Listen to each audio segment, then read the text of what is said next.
할렐루야. 할렐루야.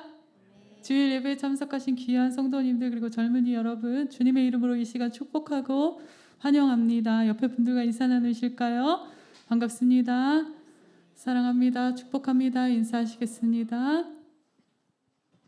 주님께서 저와 여러분을 오늘도 영광스러운 이 예배의 자리에 불러주셨습니다. 이 시간 자리에서 다 일어나셔서 사도신경으로 먼저 신앙 고백 올려드리시겠습니다. 전능하사 천지를 만드신 하나님 아버지를 내가 믿사오며 그 외아들 우리 주 예수 그리스도를 믿사오니 이는 성령으로 잉태하사 동정녀 마리아에게 나시고 본디오 빌라도에게 고난을 받으사 십자가에 못 박혀 죽으시고 장사한 지 사흘 만에 죽은 자 가운데서 다시 살아나시며 하늘에 오르사 전능하신 하나님 우편에 앉아 계시다가 저리로서 산자와 죽은 자를 심판하러 오시리라. 성령을 믿사오며 거룩한 공회와 성도가 서로 교통하는 것과 죄를 사하여 주시는 것과 몸이 다시 사는 것과 영원히 사는 것을 믿사옵나이다. 아멘. 이 시간 주님께 나아가시겠습니다. 우리를 죄에서 구원하신 주 예수 그리스도 찬송합니다.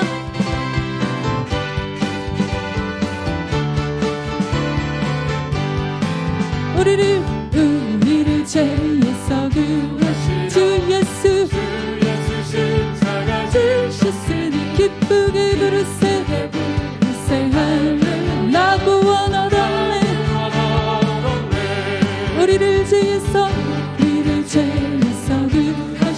주 예수 십자가 지셨으니 기쁘게 부르세 할렐루야. 나 구원 얻었네.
하나님의 말씀은 영원히 서리라.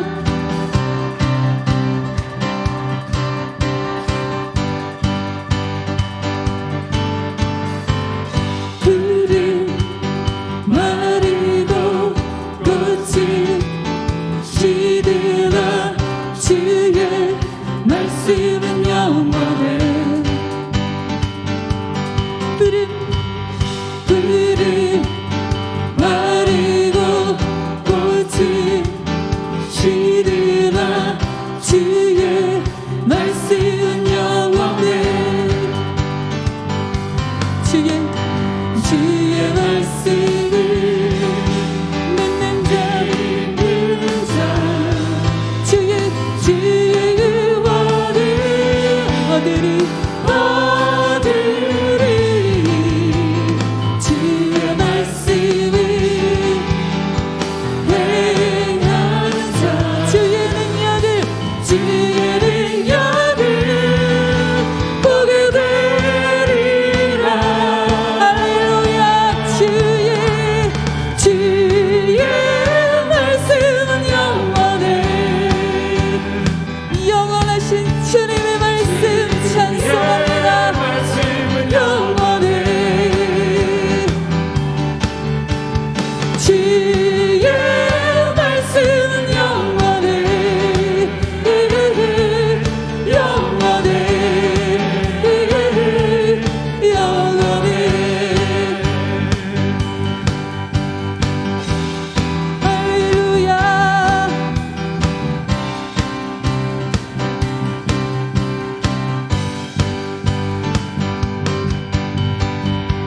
풀이 마르고 꽃이 시들어 주의 말씀은 영원해. 풀이 마르고 꽃이 시들어 주의 말씀은 영원해. 주의 말씀을 믿는 자 주의 구원을 얻으리. 주의 말씀을 행하는 자 주의 능력을 보게 되리라. 주의 말씀은 영원해. 할렐루야. 주의 말씀은 영원해. 영원해.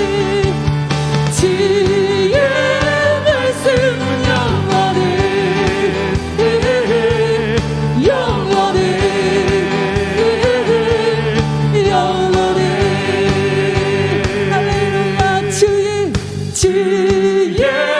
말씀은 영원해. 주의 말씀은 영원해. 말씀이신 주님 앞으로 나아갑시다. 주의 말씀은 영원해. 영원해. 영원해. 영원해. 다시 한번 주의 말씀은 영원하십니다. 예.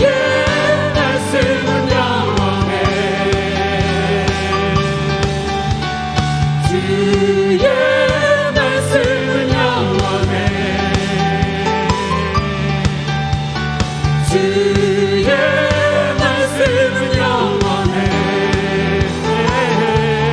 영원해. 영원해. 영원해. 영원해. 할렐루야. 영원하신 주님의 말씀 주님의 존전 앞으로 나갑니다. 할렐루야. 말씀이신 주님을 만나 주님을 뵙습니다.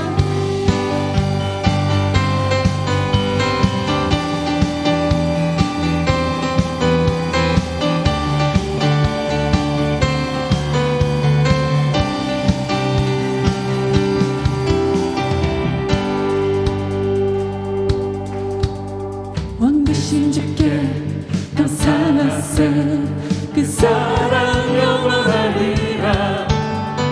모든 것 위에 뛰어나신 주 그 사랑 영원하리라. 찬양 찬양 찬양.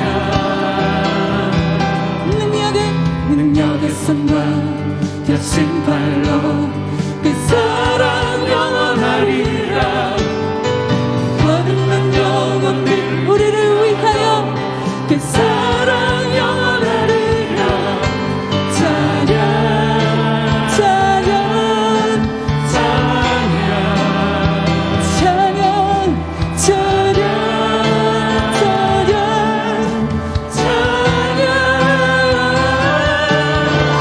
영원히 진실하신 능력의 하나님 영원히 함께하니 영원히 영원히 영원히 영원히 진실하신 능력의 하나님 영원히 영원히 함께하니 영원히 영원히 영원히. 할렐루야. 신실하신 주 주의 백성 삼으신 주님을 찬송합니다.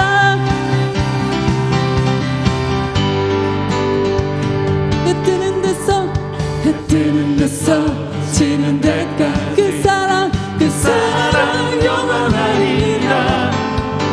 주님으로 우리 걸어가리. 그 사랑 영원하리. 찬양 찬양 찬양 찬양 찬양 찬양 찬양.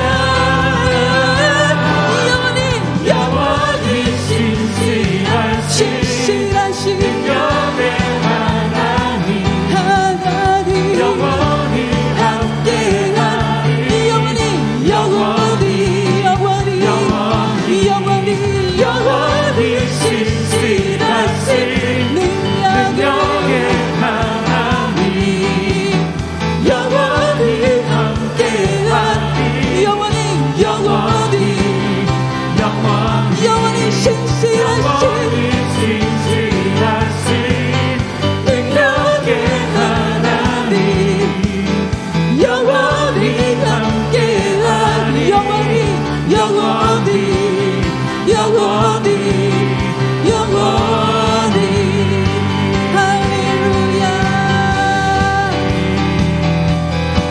자기 백성을 구원하시며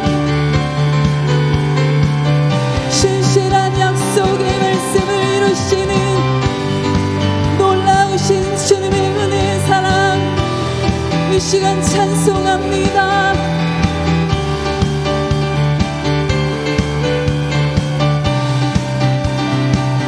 영원히 영원히 신실하신 능력의 하나님 영원히 함께하리 영원히 영원히 영원히 영원히 신실하신 능력의 하나님 영원히 함께하리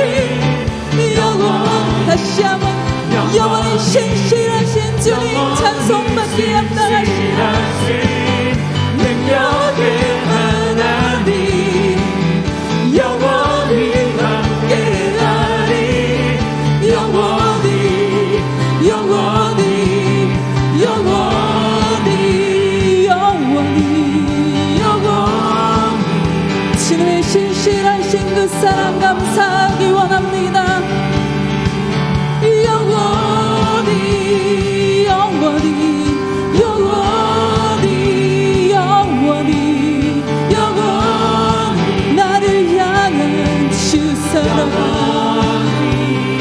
할렐루야. 영원히 할렐루야. 여러분을 향한 주님의 신실하신 그 사랑 놀라우신 주님의 은혜를 찬송합시다. 보이지 않아도 우리를 인도해 주시는, 인도해 가시는 그 주님의 사랑에 감사합시다. 할렐루야, 할렐루야.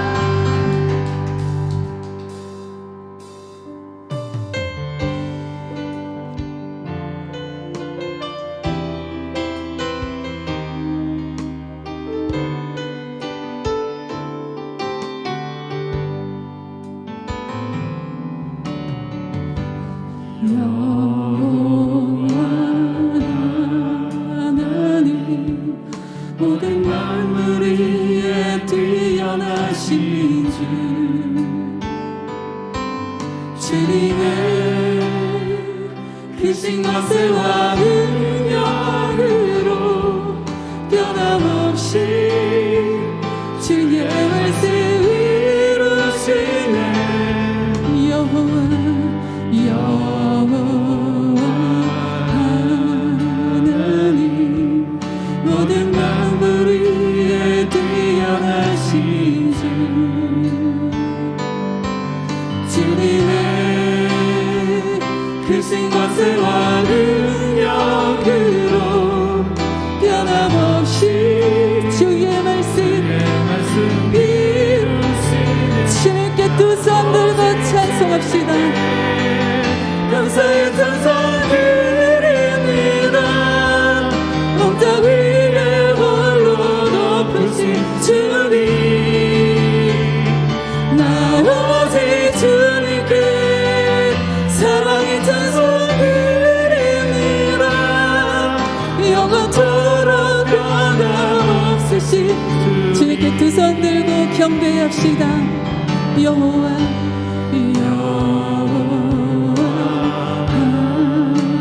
여러분의 경배를 받으십니다. 만물 위에 뛰어나신 주,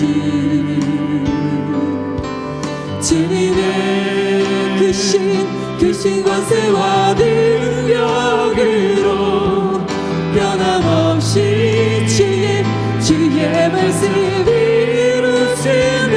나 오직 주님께 당신께 감사의 찬송 드립니다. 온 땅 위에 홀로 높으신 주님,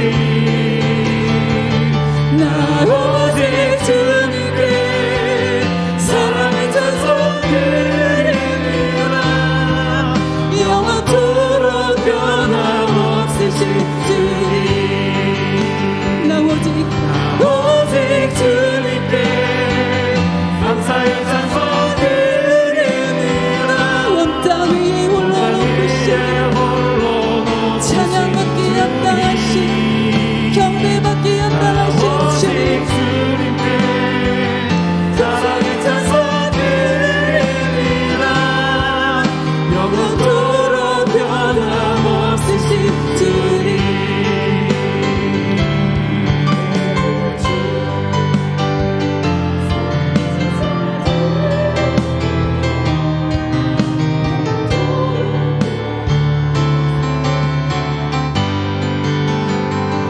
나 오직 주님께 감사의 찬송 드립니다. 온 땅 위에 홀로 높으신 주님, 나 오직 주님께 사랑의 찬송 드립니다. 영원토록 변함없으신 주님, 영원토록 변함없으신 주님, 영원토록 변함없으신 주님.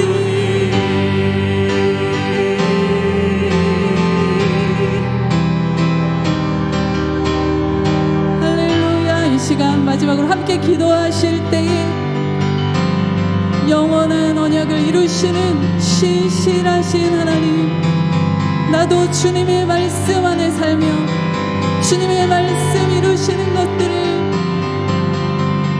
직접 경험하기 원합니다.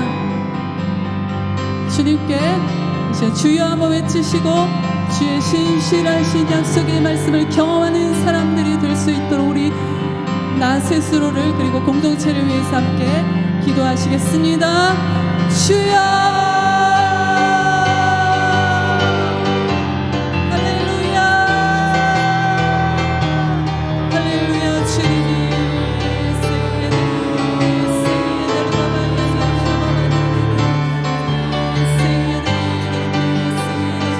아버지 우리 연약함을 도우셔서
새 일을 행하실 주님께 이 시간 감사의 박수.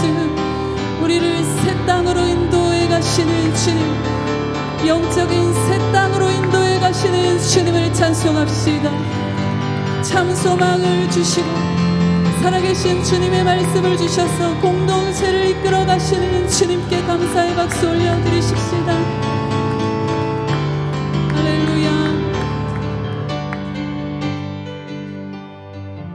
하나님 아버지, 예배 가운데에 주의 성령으로 기름 부어 주시고 우리의 마음이 주님 한 분만을 바라보며 의지할 수 있도록 우리 안에 어떠한 자랑도 또 우리 안에 어떠한 실패도 내세우려 하지도 곱씹으려 하지도 말고 오직 주님의 보혈만을 의지하게 하여 주시고 우리 안에 주님의 보혈 때문에 나는 자격이 없으나 하나님 아버지의 보좌 앞으로 담대히 달려가오니 아버지, 이 시간 우리에게 말씀하여 주시고 우리를 만나 주시고 우리의 영혼을 소생케 하여 주시고 주님의 이름이 홀로 높임을 받으시는 복된 예배, 이곳에 주의 성령이 충만하게 다스리시는 예배가 되게 하여 주옵소서. 같이 합치면서 기도하겠습니다. 하나님 아버지, 감사합니다. 우리를 예배의 자리로 불러주신 아버지, 우리 마음을 다하고 우리 성품을 다하고 힘을 다해 주님을 의지하며 주님을 예배하기를 이 시간 간절히 원합니다. 아버지 하나님, 우리 안에 있는 어떠함을 자랑하지도 말고 우리의 실패와 우리의 좌절을 곱씹지도 말고 오직 주님 한 분만을 바라보게 하여 주옵소서. 우리 위하여 십자가의 보혈을 흘려주셔서 그 피로 우리를 죄에서 속량하시고 그 피로 우리를 하나님 아버지와 화목하게 하신 우리 주 예수 그리스도를 바라보며 이 시간 그 피의 의로움과 거룩함을 의지하고 아버지 앞에 달려가오니 하나님 아버지, 우리에게 예비하신 은혜를 주셔서 이 시간 우리를 만나주시고 주님의 거룩한 음성을 듣게 하여 주시고 우리의 영혼이 살아나게 하시며 주님을 만나는 기쁨과 우리 안에 새롭게 살아나는 역사가 아버지 이 시간 풍성하게 하여 주옵소서. 주님의 이름만을 높여드리기를 간절히 원합니다. 홀로 높임 받으시는 예배 되기를 원합니다. 주님만 높임을 받으시고 존귀 여김을 받으시옵소서. 오직 주님께 감사의 찬송 드립니다. 온 땅 위에 홀로 높으신 주님, 나 오직 주님께 사랑의 찬송 드립니다. 영원토록 변함없으신 주님, 나 오직 주님께 감사의 찬송 드립니다. 온 땅 위에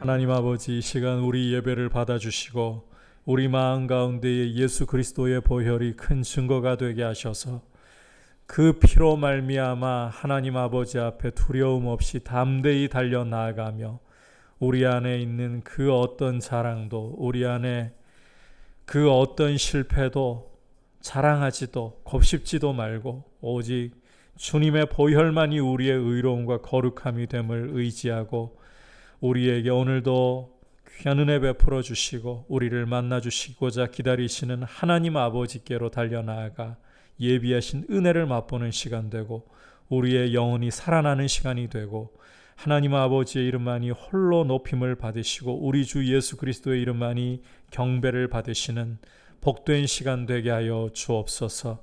우리가 주님을 만남으로 우리의 삶이 주님의 거룩한 말씀의 빛 가운데에서 다시 한번 돌아보며 결단하는 우리 자신을 거룩한 예배자로 아버지 앞에 드리는 시간이 되게 하여 주옵소서. 예수님의 이름으로 기도드립니다. 아멘. 광고는 추보를 여러분께서 참고해 주시기를 바랍니다. 특별한 광고보다는 현행 거리두기가 3주간 재연장이 되었습니다. 좀처럼 확진자의 수가 잘 떨어지질 않습니다. 여러분께서도 기도해 주시기를 바라고 나라가 하루속히 이 백신이 원활하게 공급되고 접종이 이루어져서 집단 면역이 하루속히 이루어질 수 있기를 위해서 기도해 주시기를 바랍니다. 자, 함께 주님 앞에 봉헌드리도록 하겠습니다.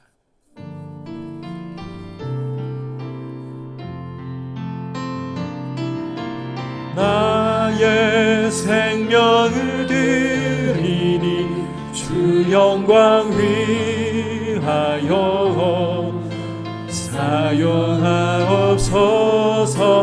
내가 사는 날 동안에 주를 찬양하며 기쁨의 제물 되리. 나를 받아주소서.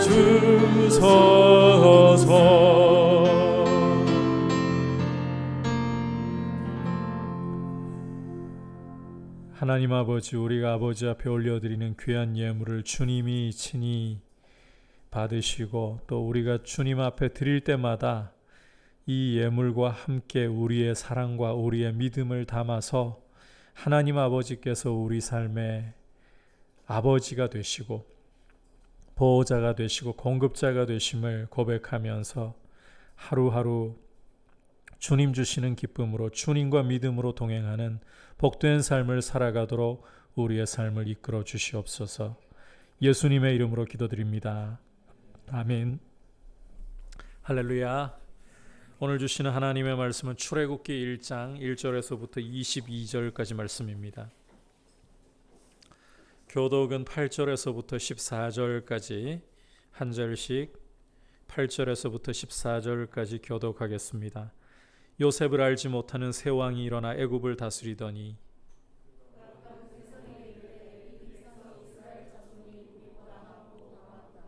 자, 우리가 그들에게 대하여 지혜롭게 하자. 두렵건대 그들이 더 많게 되면 전쟁이 일어날 때에 우리 대적과 합하여 우리와 싸우고 이 땅에서 나갈까 하노라 하고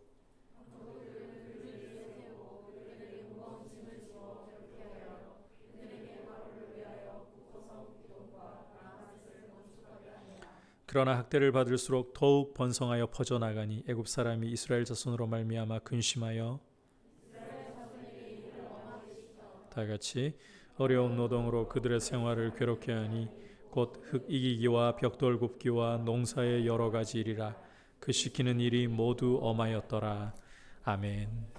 우리 옆에 형제자매들과 인사 나눌까요? 사랑하고 축복합니다.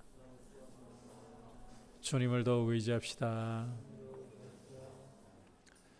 믿음인가 현실인가, 말씀인가 생존인가, 이것은 우리 그리스도인들에게 결코 피해갈 수 없는 선택입니다.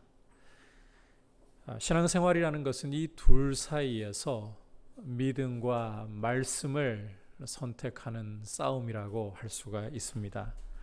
자, 그런데 이 믿음과 말씀은 결과가 당장 눈앞에 나타나 보이지 않는 경향이 많습니다. 그러다 보니까 말씀을 선택하고 이 믿음을 선택한다는 것이 때로는 주저함이 일어나고 참 선택을 어렵게 하는 경우들이 종종 발생하는 것이 우리의 현실입니다. 그럼에도 불구하고 예수 그리스도를 믿는 성도라면 믿음의 길로, 말씀의 길로 행하기로 결정을 해야 합니다. 그것이 우리 인생을 견고하게 반석 위에 세우고 승리하는 참된 길이기 때문입니다. 오늘 우리가 함께 살펴보려고 하는 출애굽기 1장은 하나님의 말씀이 얼마나 확실한가 하는 점을 보여주고 있는 말씀입니다. 여러분께서 오늘 말씀을 주의 깊게 잘 읽어보시면 하나님의 말씀이라는 표현이 단 한 번도 등장하지를 않아요. 그럼에도 불구하고 오늘 이 출애굽기 1장에서 기저에 흐르고 있는 핵심은 바로 하나님의 말씀은 확실하다라는 것입니다.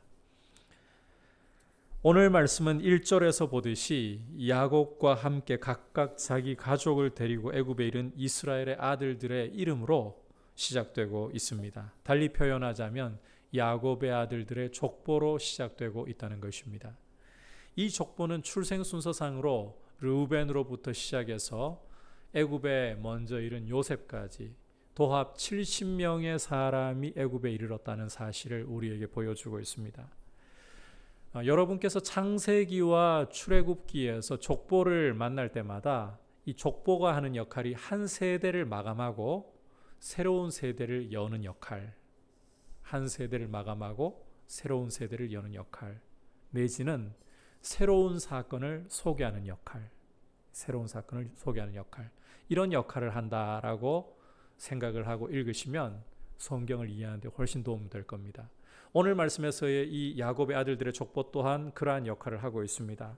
따라서 6절을 보시면 요셉과 그 모든 형제와 그 시대의 사람은 다 죽었다는 설명을 더하면서 한 세대의 마감을 알리고 이스라엘이 직면하게 될 새로운 상황을 미리 예고하고 있는 것입니다. 자, 주목할 사실은 새로운 상황에 대한 설명을 하기 전에 이 족보가 다음과 같이 말씀을 하고 있다는 점인데 함께 7절에서 어떤 말씀을 하고 있는가 귀 기울여 보겠습니다. 시작. 이스라엘 자손은 생육하고 불어나 번성하고 매우 강하여 온 땅에 가득하게 되었더라. 70명의 대가족이 잘 표현해 준들 씨족이 애굽에 이르렀을 뿐이에요. 물론 이 70이라는 숫자는 성경에서 전체 혹은 민족을 상징하는 숫자로 사용이 되곤 합니다. 하지만 눈앞에 보이는 현실을 볼 때에 70명이라고 해봤자 큰 가족 하나, 잘 표현해 본들 씨족이 애굽에 이른 것 이상 더 다른 것이 없습니다. 그런데 요셉과 그 형제와 그 시대 사람들이 다 죽고 난 후에 이스라엘의 모습을 보면 생육하고 불어나 번성하고 매우 강하여서 온 땅에 가득하게 되었다라고 설명을 하고 있습니다. 나중에 출애굽할 때에 이스라엘의 숫자를 보면 장정만, 남자 어른만 60만, 여자와 아이들까지 다 포함한다면 추산하기로는 200만 정도의 큰 민족으로, 200만이 뭐 그래 큽니까? 이렇게 이야기할지 모르겠습니다만 대구 인구가 250만인데 근데 고대의 200만이라는 것은 어마어마한 숫자예요. 나라를 이룰 수 있을 만큼 이렇게 크게 민족으로 번성을 한 겁니다. 어린 아이까지, 갓난 아이까지 다 합쳐야 70명의 대가족이었을 뿐이에요. 그런데 어떻게 이스라엘이 이렇게 생육하고 번성하고 매우 강하여져서 온 땅에 가득할 정도가 되었을까? 고대에는 유아 사망률이 오늘날과 비교할 수 없을 정도로 높았고 평균 수명은 오늘날과 비교할 수 없을 정도로 낮았습니다. 고대 애굽 문헌에 따르면 애굽의 평균 수명이 40에서 50세였다고 합니다. 성경을 좀 유심히 본 사람들은 시편 90편 모세의 시에서 사람의 연수가 70이요 강건하면 80이라도 이렇게 표현하는 말을 보고서 그래도 70, 80까지는 살지 않았나 이런 생각을 할지 모르지만 보편적으로는 40에서 50이었던 것이 일반적이었어요. 이스라엘에게는 하나님이 장수의 복을 더 허락하셨는지 모르겠어요. 성경 기록을 볼 때는. 하지만 일반적인 이 세상 역사와 문헌을 따라보면 40에서 50. 그러면 창세기에서 족장들의 역사를 보면 그 아브라함이나 이삭이나 야곱이나 평균 몇 살까지 살았습니까? 120은 가뿐하게 넘겼잖아요. 이건 어떻게 봐야 되는 건가요? 여러분, 고대에 120을 넘겨 살았다는 것은 굉장히 이상적인 나이예요. 어마어마한 장수를 했다는 거예요. 하나님이 그렇게 복을 주셨고 이걸 통해 장차올 영생에 대한 그림자를 보여주셨다. 이렇게 이해를 하는 것이 마땅합니다. 자, 당면한 현실로 보자면 유아 사망률이 굉장히 높을 수밖에 없고 평균 수명이 오늘날과 비교해도 현저히 낮을 수밖에 없는 상황에서 70명에 불과하던 이스라엘이 어떻게 큰 민족으로 나라를 이룰 수 있을 정도로까지 번성하게 되었을까? 결론부터 말씀을 드리자면 하나님이 약속을 이루어 주셨다는 거예요. 그러니까 이 7절의 상황은 하나님이 아브라함과 이삭과 야곱에게 주셨던 약속을, 특히 야곱에게 주셨던 약속을 그대로 이루신 것이다. 창세기 46장으로 우리가 잠시 시선을 돌려보면 야곱이 그 가족들을 거느리고 애굽으로 내려가는 과정에서 브엘세바라는 곳에 잠시 머물면서 하나님께 희생 제사를 드리는 장면을 읽을 수가 있습니다. 그리고 그 밤에 하나님이 이상 중에 야곱에게 나타나셔서는 이렇게 말씀을 합니다. 우리 함께 창세기 46장 3절 읽어보겠습니다. 시작. 하나님이 이르시되 나는 하나님이라 내 아버지의 하나님이니 애굽으로 내려가기를 두려워하지 말라. 내가 거기서 너로 큰 민족을 이루게 하리라. 하나님은 야곱에게 낯선 애굽 땅으로 내려가는 것을 두려워하지 말라고 하시면서 내가 거기서 너로 큰 민족을 이루게 하리라. 내가 너로 거기서 큰 민족을 이루게 하리라. 70명밖에는 내려가지 않지만 그 70명을 큰 민족이 되게 해주겠다라고 약속을 하신 거예요.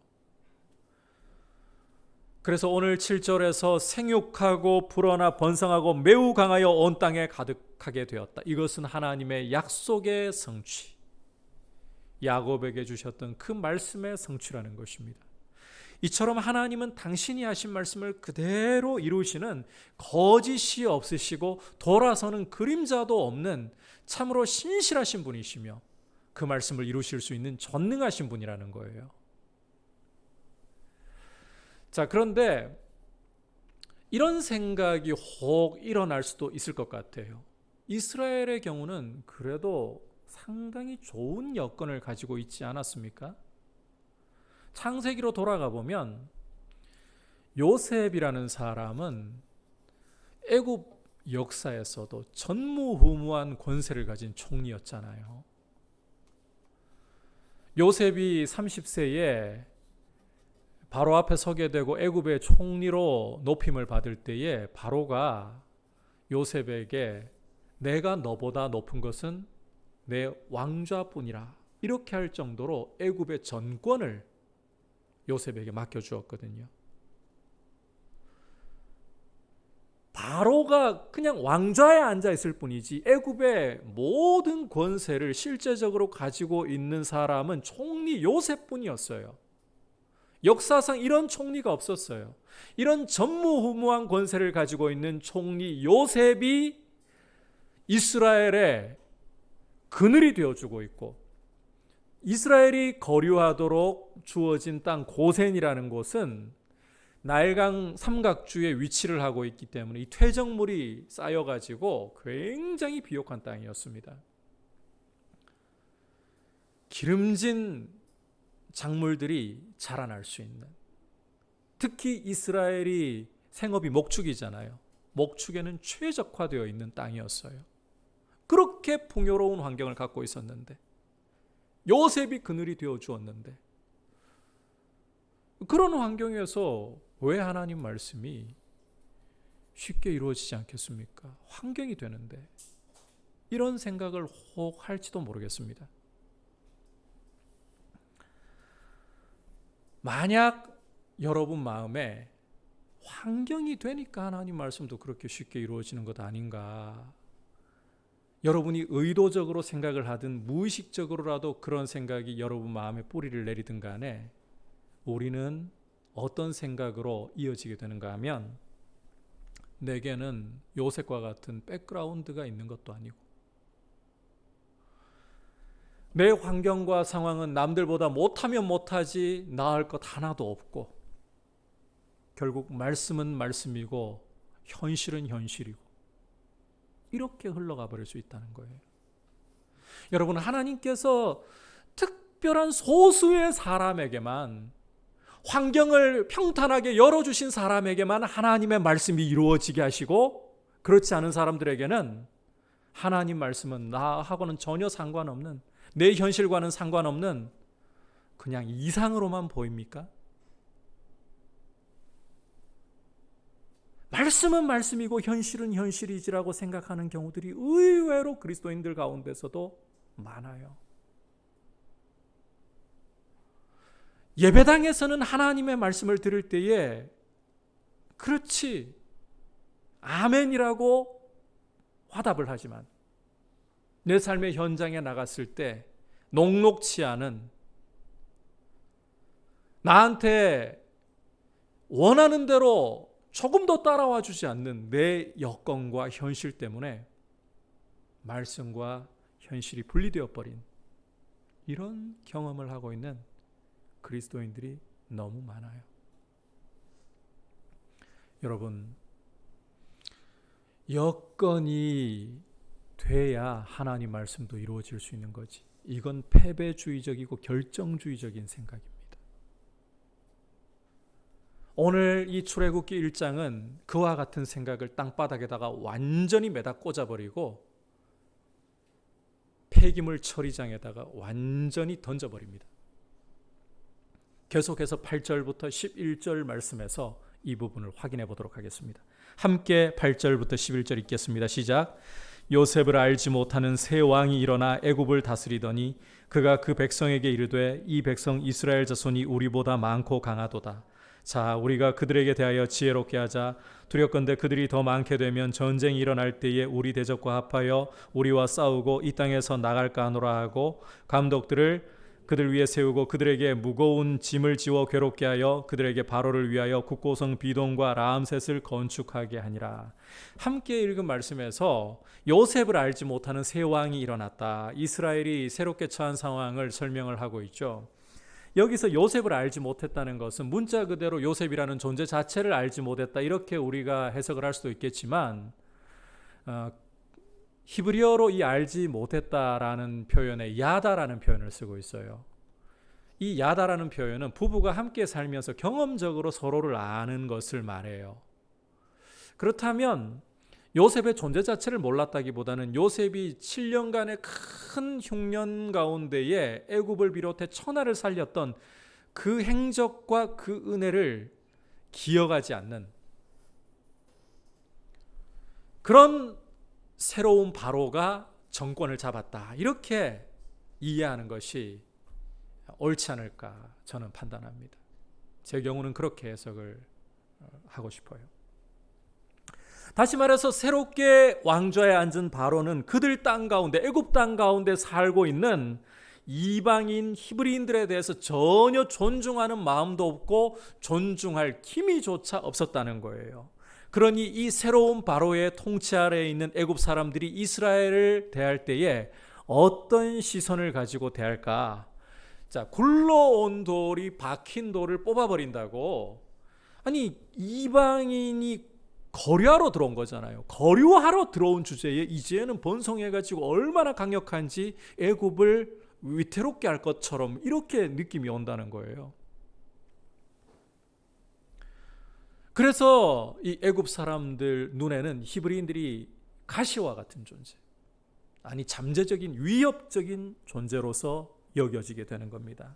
히브리인들의 숫자를 제어하지 않는다, 이대로 그냥 계속 번성하도록 내버려 두다가는 이방 민족들이 애굽을 쳐내려올 때에 이 히브리 민족이 그들과 합세해가지고 우리를 치게 되면 애굽은 그야말로 망하게 될 수도 있고, 그렇게 만들어 놓고 히브리인들은 나가버릴 수도 있다. 애굽 사람들이 왜 그런 생각을 품는가 하면, 히브리인들은 항상 애굽을 거류하는 것으로, 창세기 읽어보면 거류라는 단어를 계속 반복하고 있어요. 언젠가는 떠나갈 땅으로 생각을 하고 있었거든요. 애굽 사람들도 늘 듣고 알고 있었다는 거죠. 그러니까 저들은 기회만 되면 이방 민족이 쳐들어오면 합세해가지고 우리를 치고 빠져나갈 게 틀림없다, 그런 위협으로 보고 있다는 거예요. 따라서 이 위험한 싹은 애초에 잘라버려야 된다. 그래서 그들은 이스라엘 사람들 위에 감독을 세우고 그들에게 무거운 짐을 지워가지고 괴롭게 하기 시작했어요. 바로를 위해서 국고성인 비돔과 람셋, 이게 어느 정도의 건축물인지 사실 감이 여러분 잘 안 잡힐 수도 있는데, 이집트 그러면 뭐가 떠오릅니까? 피라미드와 스핑크스가 떠오르잖아요. 그런 어마어마한 규모의 건축물을 떠올리면 돼요. 이런 현장에 이스라엘을 강제 동원해가지고 노동을 시키는 거예요. 애굽 사람들의 계산은 분명했습니다. 여러분, 이스라엘 사람들에게 강제 노동을 시켜가지고 무거운 짐을 지워서 힘을 다 빼버린다. 그러면 이 뼈 빠지게 일을 하면 사람이 오래 살 수 있을까요? 평균 수명이 더 짧아질 수밖에 없습니다. 골병 들어가지고 수명이 더 단축될 수밖에 없습니다. 게다가 뼈 빠지도록 일 시켜놓으면 집에 들어가면 녹초가 되어 있을 거 아니에요. 부부 관계를 생각이나 할 수 있을까요? 뻗어버리는 거죠. 이렇게 되면 애굽 사람들은 히브리 사람들을 노예로도 부릴 수 있고 출산도 제한할 수 있고 꼭 먹고 알 먹고 이런 계산을 하고 있는 거예요. 이 애굽 사람들의 계산이 상식적으로 보면 굉장히 교묘하고 히브리인들을 이용해 먹으면서도 출산 제한할 수 있는 정말 뛰어난 생각이에요. 얄밉도록 똑똑한 생각이에요. 이스라엘로서는 굉장히 큰 위기에 봉착하게 된 거죠. 그리고 이 말씀을 보고 있는 우리에게는 이제 이런 여건 속에서도 하나님 말씀이 이전처럼 제대로 이루어질 수 있을까? 의문이 드는 현실이라는 거예요. 과거에는 요셉이라는 큰 나무 그늘이 이스라엘을 덮어주고 있었습니다. 고센이라는 비옥한 환경이 그들의 터전이 되어주고 있었습니다. 이렇게 괴롭게 살아본 적이 없어요. 그런데 이 그늘도 이젠 걷어지고 강제 노역이라는 험한 일만이 이스라엘에게 다가와 그들을 짓누르고 있습니다. 과연 번성할 수 있을 것인가? 12절에서 14절까지 말씀 함께 보도록 하겠습니다. 시작.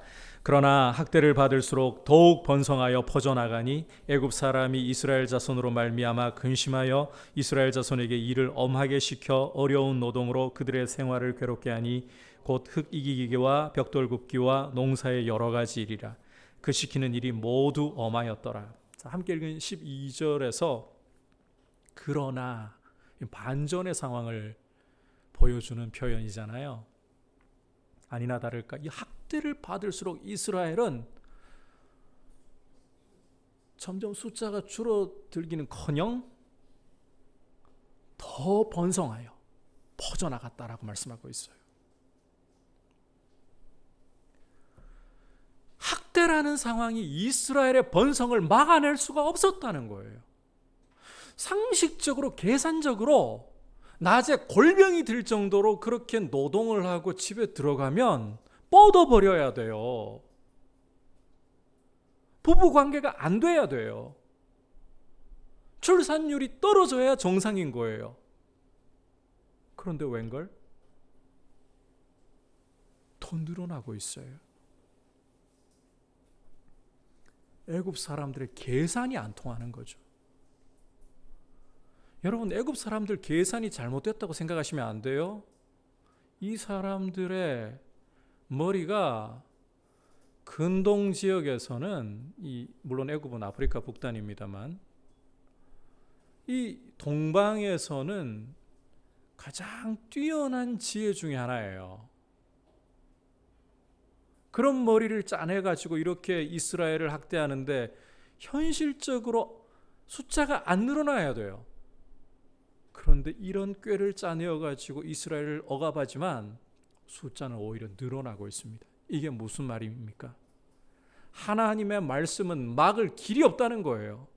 아무리 어려운 환경이 오고 아무리 불리한 여건이 이스라엘을 가로막는다 해도 하나님의 말씀이 이루어지는 것을 막을 수가 없다는 거예요. 놀라운 사실은 오늘 말씀을 보면 하나님 말씀은 요란하지도 않아요. 제가 앞서 이야기했지만 오늘 말씀 속에서 하나님 말씀이라는 표현은 등장도 안 해요. 존재를 드러내지도 않으면서 하나님의 말씀은 유유히 흐르는 강처럼 이런 학대 속에서도 이런 어려운 여건 속에서도 유유히 이루어지고 있다는 거예요. 그러니까 요셉이 이스라엘의 그늘이 되어 주었기 때문에 고센이라는 풍요로운 환경이 있었기 때문에 이스라엘이 번성이 편한 게 아니었다는 겁니다. 하나님이 그 말씀대로 이루셨기 때문에 지금까지 온 것이고 학대는 이 상황을 오히려 더 부각시켜 보여주고 있다라는 거예요. 여러분, 하나님 말씀이라는 것은 그저 좋은 환경, 좋은 여건과 같은 이 고속도로가 앞에 열릴 때에 그때서야 제대로 달릴 수 있는 세단과 같은 것이 아닙니다.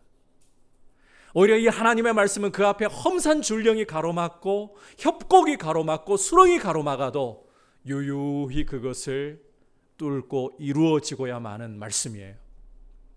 하나님의 말씀의 모양은 여러분 그저 하나의 평범한 말의 모양입니다. 하나님 말씀이 외관이 특별하지 않아요. 우리가 사용하는 그냥 말이에요. 그런데 이 평범해 보이는 말을 내신 하나님은 없는 것을 있는 것처럼 불러내시고 죽은 자를 살리시는 하나님. 바로 이 하나님의 말씀이기 때문에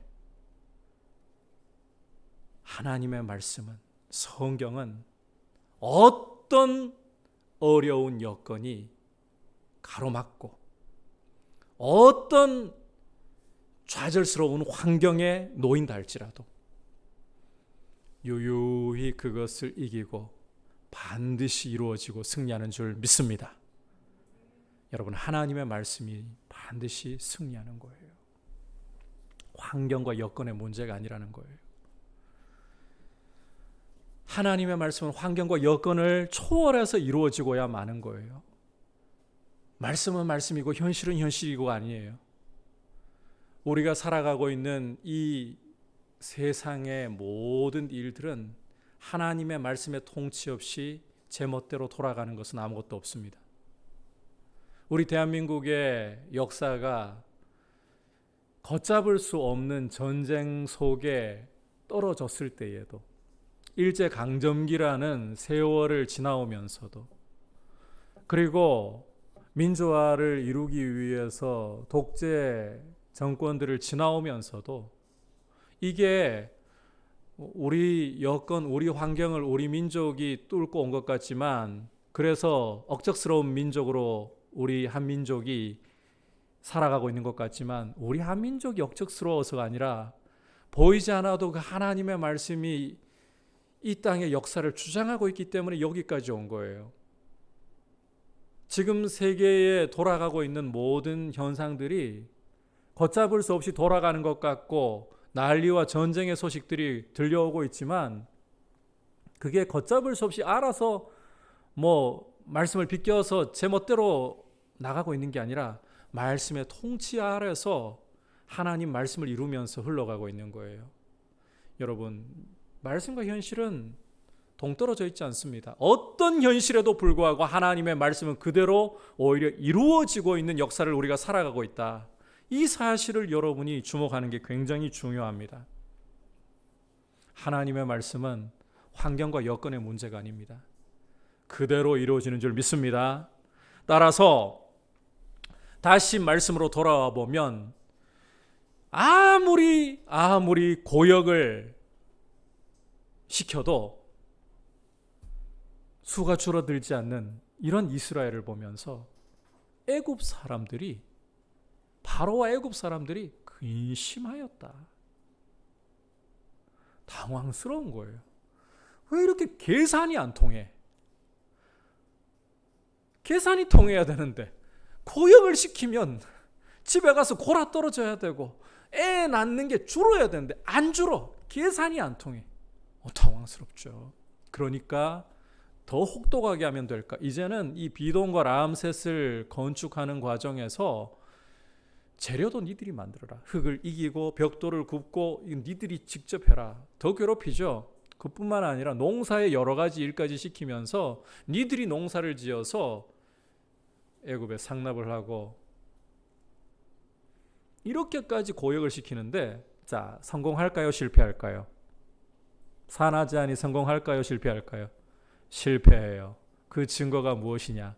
바로가 히브리 산파들을 불러서 내리는 명령입니다. 우리 함께 15절 16절 읽어보겠습니다. 시작. 애굽 왕이 히브리 산파 시브라라 하는 사람과 부하라 하는 사람에게 말하여 이르되 너희는 히브리 여인을 위하여 해산을 도울 때에 그 자리를 살펴서 아들이거든 그를 죽이고 딸이거든 살려두라.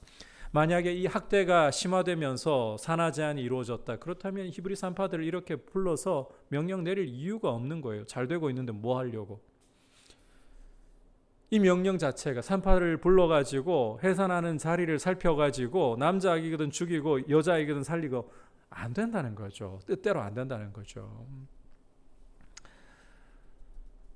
혹시 여러분이 이런 말씀을 보면서 저는 그런 생각이 간혹 재밌게 떠오를 때가 있더라고요. 야, 히브리 사람들은 체력이 진짜 좋았나. 정력이 다른 민족들과는 비교할 수 없을 정도로 셌나. 뭐 이런 생각이 올라오려고 할 때가 있더라고요. 근데 여러분, 오늘 말씀은 전혀 그런 취지가 아니에요. 오늘 말씀의 핵심은 이거예요. 하나님의 말씀이 이루어지고 있기 때문에 어떤 여건도 어떤 환경도 이것을 억누를 수 없다는 거예요. 이게 핵심이에요. 말씀드렸다시피 오히려 어려운 환경과 역경이 하나님 말씀을 억누르는 것처럼 보일 때 이것은 억누르기는커녕 하나님 말씀이 그럼에도 불구하고 반드시 이루어진다는 것을 더 돋보이게 하고 찬란하게 하는 배경이 될 뿐이다. 그러므로 여러분, 환경이 되어서 여건이 되어서 말씀대로 이것은 어불성설입니다. 어떠한 환경에도 불구하고 어떠한 여건에도 불구하고 하나님의 말씀은 반드시 이루어지는 것이고 우리 성도들은 이 하나님의 말씀의 길로 걸어가는 것이 바로 승리의 길을 걸어가는 것이다. 이 자신감, 이 확신을 가져야 되는 거예요. 여러분들이 하나님의 말씀을 순종하고 말씀의 길로 여러분의 삶의 자리에서 살아가고자 하는 것이 쉽지 않은 줄 압니다. 죄성을 가지고 있고 눈앞에 보이는 현실은 말씀보다는 현실을 더 선택하고 싶을 정도로 유혹이 되는 경우가 많기 때문이에요. 그럼에도 불구하고 여러분 포기하지 말고 말씀대로 순종하려고 몸부림을 치십시오. 여러분의 몸부림을 주님이 값지게 보실 겁니다. 성령으로 여러분을 도와주실 거예요. 따라서 현실 앞에 현실이 커 보이기 때문에 좌절하거나 포기하기보다 하나님의 말씀이 확실하고 비록 눈앞에 보이는 것은 말씀이 아니라 현실이라 할지라도 말씀이 반드시 이루어진다. 이 믿음을 가지고 인내로 용기로 한 걸음씩 내디딜 수 있기를 축복합니다. 자, 이제 마지막으로 히브리 산파에게 내린 명령이 어떻게 되었을까? 이 부분을 우리가 살펴보면서 이 부분을 통해 주시는 메시지를 들으면서 말씀을 좀 마무리하도록 할게요. 이스라엘을 괴롭혀도 산하 제한이 안 되니까 바로가 산파들을 불러가지고 남자 아기를 죽이라 명령 내렸잖아요. 과연 이게 성공할 수 있을까? 함께 17절 읽어보겠습니다. 시작. 그러나 산파들이 하나님을 두려워하여 애굽 왕의 명령을 어기고 남자 아기들을 살린지라. 여기서도 반전이 일어나고 있죠. 산파들이 왕명을 무서워하기보다 하나님을 더 두려워함으로써 히브리 남자 아기들을 살린 거예요.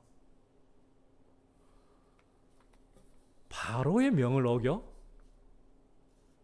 그런데 어겼어요. 히브리 남자 아기들을 살렸어요. 하나님을 더 두려워하니까. 이들은 목숨을 걸고 아기들을 살린 거죠.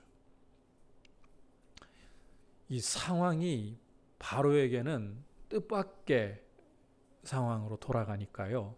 바로가 산파들을 불러서 문책을 합니다. 18절을 보시면 문책을 하는데, 자, 이 산파들이 바로에게 이제 어떻게 대답을 할 것인가? 잘못하면 목이 떨어져 나갈 수도 있는데, 이 19절을 여러분이 주목해 볼 필요가 있어요. 함께 읽어보겠습니다. 시작.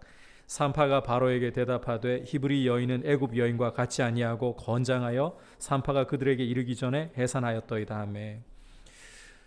앞서 바로가 산파들에게 내린 명령이 무엇이었습니까? 해산을 도울 때에 그 자리를 살펴서 남자이거든 죽이고 여자이거든 살리라. 자, 여기 여러분 표현을 잘 들어야 돼요. 해산을 도울 때에 그 자리를, 해산 자리를 살펴서예요. 그죠? 왕의 명령이니까 명령에서 하나라도 어김이 있으면 되나요? 안 되나요? 절대로 안 되는 거죠. 그대로 따라가야 목을 유지할 수가 있는 거예요. 히브리 산파들은 이걸 역이용해 버렸어요. 해산할 때에 그 자리를 살펴서라고 했잖아요. 그러면 해산할 때 그 자리 없으면 남자 아기를 안 죽여도 되는 거예요. 바로의 지엄한 명령이기 때문에.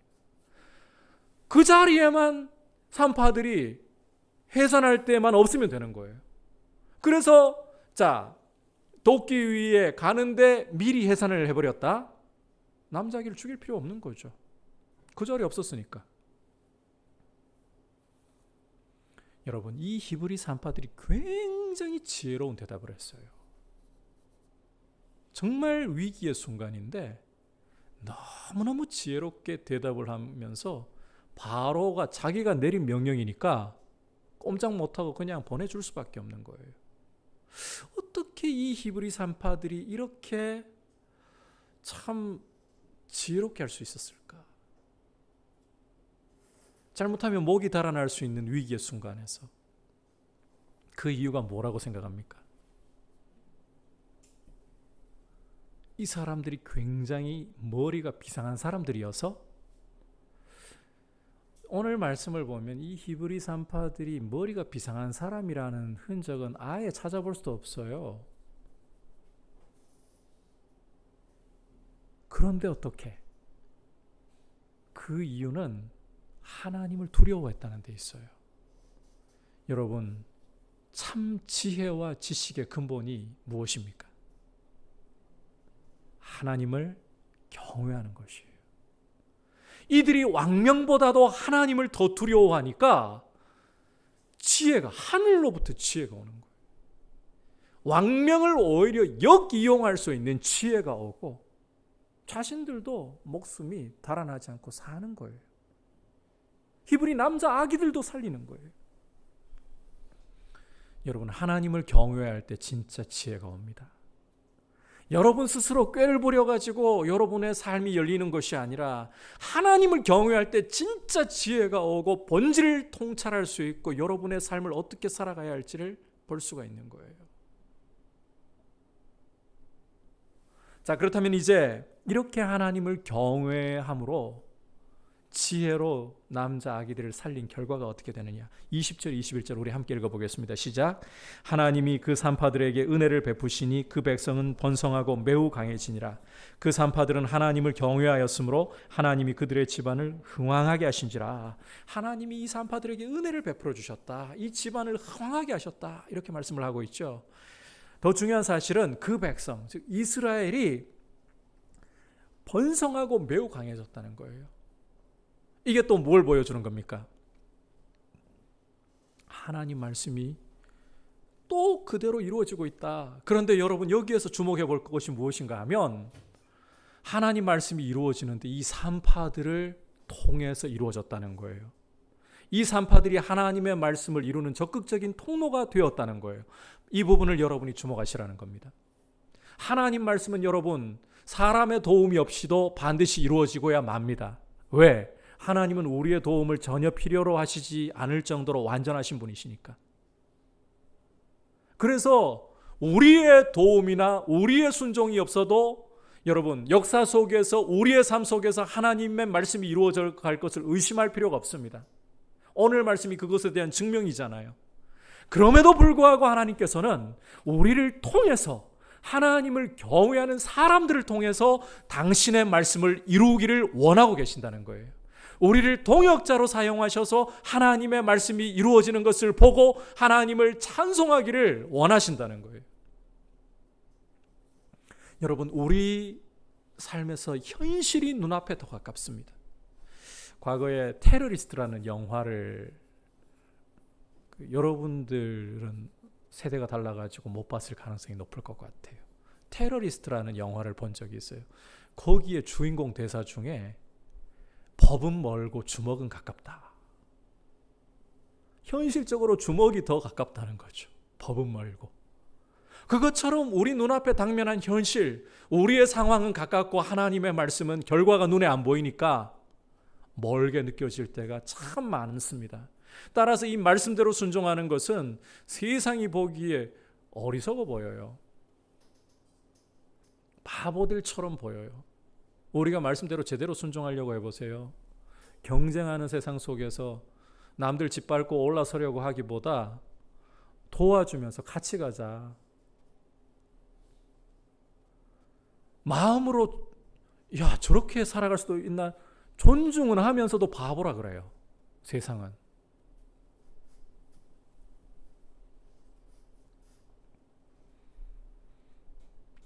믿음으로 살아간다는 게, 이 말씀으로 살아간다는 게 멀어요. 우리 눈앞에서.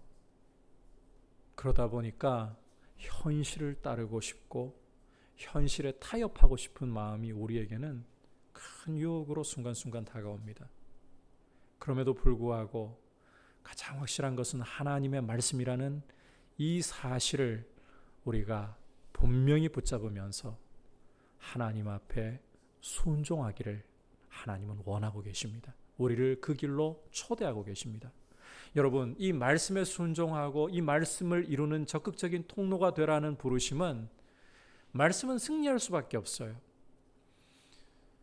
여러분, 우리가 처해 있는 여건을 보면 말씀보다는 눈앞에 현실이 먼저 보인다 그랬잖아요. 이 코로나를 지나가면서 이 대한민국을 살아가면서 참 우리 젊은이들에게 쉽지 않은 현실입니다.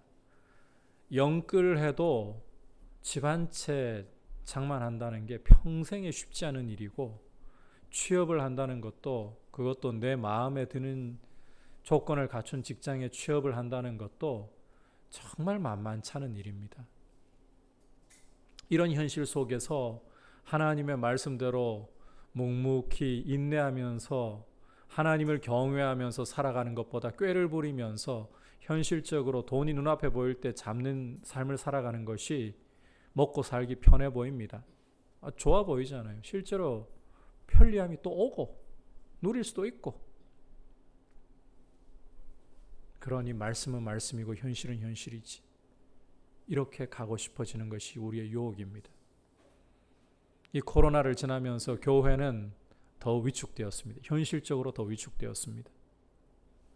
함께 교회가 예배드리고 나면 밥을 먹고 차 한잔하면서 이야기도 나누고 이래야 참 이게 만나는 기쁨도 있고 믿음도 더 자라기 좋고, 솔직히 여러분 줌으로 그 동산 모임을 해보니까 어때요? 안 하고 싶죠, 그죠? 왜냐하면 일단 줌으로 그 모일 경우에는 우리가 회피하기가 쉬워져요. 특히 나한테 특별한 좋은 일도 없고 별로 말하고 싶은 심정도 아닐 때에는 줌이면 당장 얼굴부터 가리고 시작하잖아요. 너무 현실적으로 적나라하게 제가 이야기하나요? 이게 우리의 모습이잖아요. 같이 모여 있으면 옆에서 이게 분위기라는 것이 있거든요. 근데 화상으로는 분위기라는 게 만들어지는 것도 제약이 걸려요. 그러다 보니까 어떻게 해서든 한마디라도 나눌 수 있던 것조차 쑥 들어가 버리고 그냥 조금 버티다 보면 모임 끝나겠지, 이렇게 넘어가 버리기도 쉬워져요. 이게 현실이잖아요.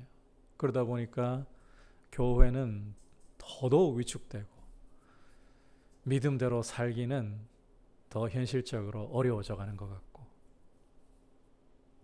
그냥 눈앞에 당면한 현실대로 살고 싶은 유혹이 큰 게 사실이지만, 여러분 이걸 잊지 마시기를 바랍니다. 말씀은 실패하지 않습니다. 교회는 실패하지 않습니다.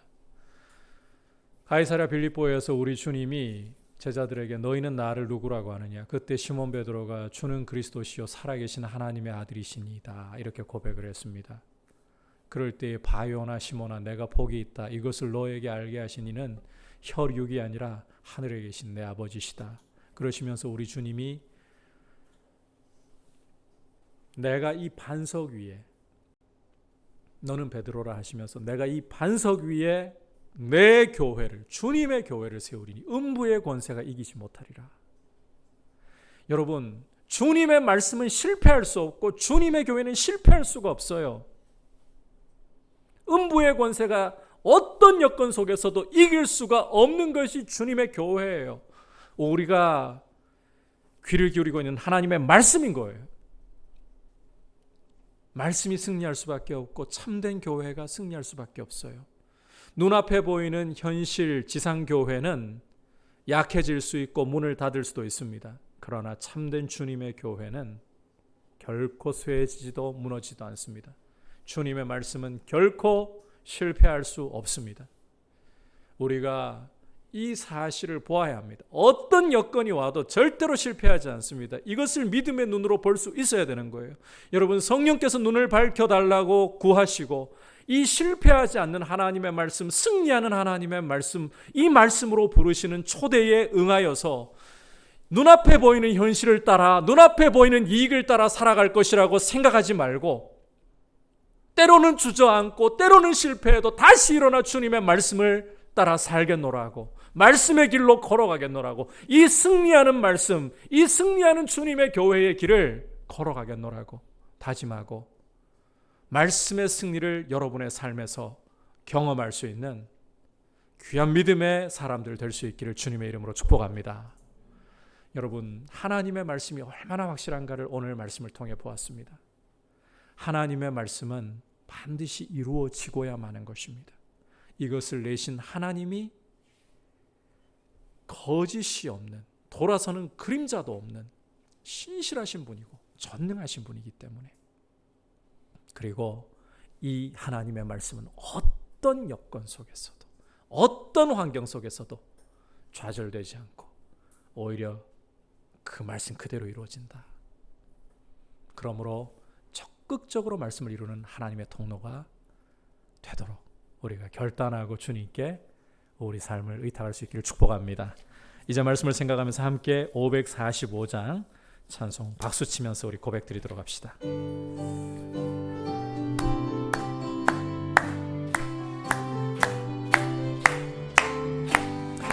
이 눈에 아무 증거 아니 되어도 믿음만을 가지고 선을 걸으며, 이 귀에 아무 소리 아니 들려도 하나님의 약속 위에 서리라. 걸어 걸어가세 믿음 위에 서서 나가세 의심 버리고 믿음 위에 서서 눈과 귀에 아무 증거 없어도 이 눈이 보기에는 어떠하든지 이미 얻은 증거대로 늘 믿으며 이 맘에 의심 없이 살아갈 때에 우리 소원 주 안에서 이루리. 걸어가세 믿음 위에 서서 나가세 의심 버리고 걸어가세 믿음 위에 서서 눈과 귀에 아무 증거 없어도 주님의 거룩함을 두고 맹세한 주 하나님 아버지는 참 미쁘다. 그 귀한 모든 약속 믿는 자에게 능치 못할 무슨 일이 있을까. 걸어가세 믿음 위에 서서 나가세 의심 버리고 걸어가세 믿음 위에 서서 눈과 귀에 아무 증거 없어 걸어가세 믿음 위에 서서 나가세 의심 버리고 걸어가세 믿음 위에 서서 눈과 귀에 아무 증거 없어도. 이 시간 말씀을 생각하면서 주님, 내 눈앞에 보이는 현실이 거대한 벽처럼 내 앞을 가로막을 때에 말씀이 생각나기보다 현실에 따라 어떻게 내가 대처해야 될까, 이런 우리의 두려움과 염려 속에서 나오는 행동들이 앞설 때가 참 많은 것이 우리 연약함임을 고백합니다. 그러나 우리 믿음의 눈을 밝혀주셔서 어떤 여건과 상황 속에서도 결코 좌절하지 않고 오히려 그 뜻한 바를 유유히 이루어내는 승리하는 하나님의 말씀을 우리가 볼 수 있도록 성령께서 우리 믿음의 눈을 밝혀달라고, 그리고 이 말씀과 함께 반드시 이루어지고야만은 이 말씀과 함께 참된 승리의 길을 걸어가도록, 믿음의 길을 걸어가도록 주님, 우리로 하여금 넘어져도 십자가 붙들고 다시 일어나 이 말씀의 길로 행할 수 있는 용기를 주옵소서. 같이 기도하겠습니다. 하나님 아버지, 감사를 드립니다. 오늘 말씀을 통해서 하나님의 말씀은 반드시 이루어질 수밖에 없다는 사실을 우리가 귀를 기울이며 들었습니다. 하나님 아버지, 환경이 되기 때문에, 조건이 갖추어졌기 때문에 말씀이 이루어지는 것이 아니라, 아무리 학대의 환경 속에, 아무리 절망의 밤이 깊어가고 어두워져 갈 때에도 아버지 하나님, 이 말씀은 그러한 상황을 뛰어넘어서 그 모든 상황을 이기고 승리하며 이루어진다는 것을 우리가 보았습니다. 아버지 하나님, 어려움이 없는 것이 아니라 어려움 속에서도 오히려 유유히 하나님의 말씀이 이루어진다는 것을 보았습니다. 아버지, 우리에게 주어진 환경 속에서 이 말씀을 붙들고 말씀과 함께 승리하며 환경을 뛰어넘어 버릴 수 있는 전천후 그리스도인이 되게 하여 주옵소서. 걸어가세 믿음 위에 서서 나가세 의심 버리고 걸어가세 믿음 위에 서서 눈과 귀에 아무 자리에서 일어나서 걸어가세 믿음 위에 서서 나가세 의심 버리고 걸어가세 믿음 위에 서서 눈과 귀에 아무 증거. 다시 한번 걸어가세 믿음 위에 서서 나가세 의심 버리고 걸어가세 믿음 위에 서서 눈과 귀에 아무 증거 없어도. 하나님 아버지, 우리를 낭망하게 하고 좌절케 하는 절망의 밤이 깊어가고 어둠이 더욱더 짙어만 갈 때에 우리의 인내는 쉽게 바닥이 납니다.